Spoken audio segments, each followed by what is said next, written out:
दाता जी बोले, हे वशिष्ठ जी, यदि आप मुझ पर प्रसन्न हैं तो व्रत की कथा कहो जिससे मेरा कल्याण हो। वशिष्ठ जी बोले, हे राजन, सब व्रतों में उत्तम और अंत में मोक्ष देने वाला आंवला की एकादशी का वर्णन कहता हूँ। ये फाल्गुन मास के शुक्ल पक्ष में होती है। इस व्रत का पुण्य 1000 गोदान के फल के बराबर है। मैं आपसे एक पौराणिक कथा कहता हूँ। एक वैदिक नामक नगर में ब्राह्मण, वैश्य, क्षत्रिय, शूद्र चारों वर्णों आनंद पूर्वक रहते थे। उस नगर में चैत्ररथ नामक चंद्रवंशी राजा था। वह बहुत विद्वान तथा धार्मिक था। वहाँ के निवासी वृद्ध से बालक तक प्रत्येक एकादशी का व्रत करते थे। एक समय फाल्गुन मास के शुक्ल पक्ष को आंवला की नामक एकादशी आई। उस दिन राजा से प्रजा तक और वृद्ध से बालक तक सबने हर्ष सहित उस एकादशी का व्रत किया। राजा अपनी प्रजा के साथ मंदिर में जाकर पूर्ण कुंभ स्थापित करके तथा धूप दीप नैवेद्य पंचरत्न छत्र आदि से धात्री आंवले का पूजन करने लगे। वे सब धात्री की इस प्रकार स्तुति करने लगे, हे धात्री, तुम ब्रह्म स्वरूप हो, तुम ब्रह्मा के जी द्वारा उत्पन्न हो और सारे पापों को नष्ट करने वाले हो। तुमको नमस्कार। अब तुम अर्ध्य स्वीकार करो। तुम श्री रामचंद्र जी द्वारा सम्मानित हो। मैं आपकी प्रार्थना करता हूँ, मेरे समस्त पापों को हरण करो। उस देवालय में रात्रि को सबने जागरण किया। रात्रि के समय उस जगह एक बहेलिया आया।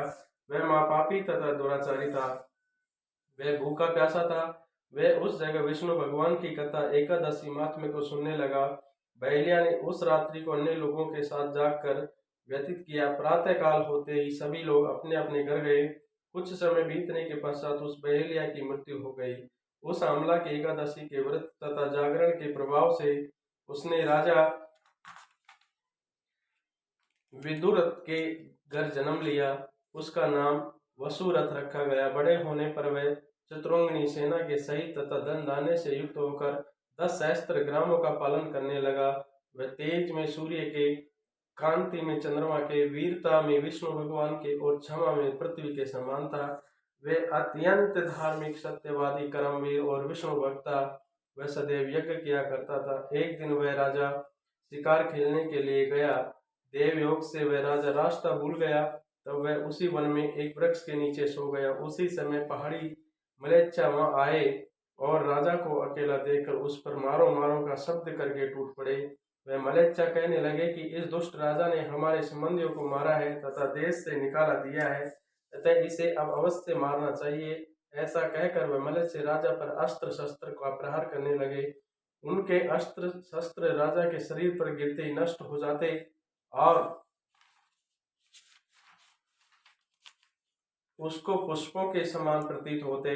उन मलेच्छों को अस्त्र शस्त्र उन पर उल्टा प्रहार करने लगे, जिससे वे मूर्छित हो गए। उस समय राजा के शरीर से एक दिव्य स्त्री प्रकट हुई, जो अत्यंत सुंदर तथा सुंदर वस्त्रों तथा आभूषणों से अलंकृत थी।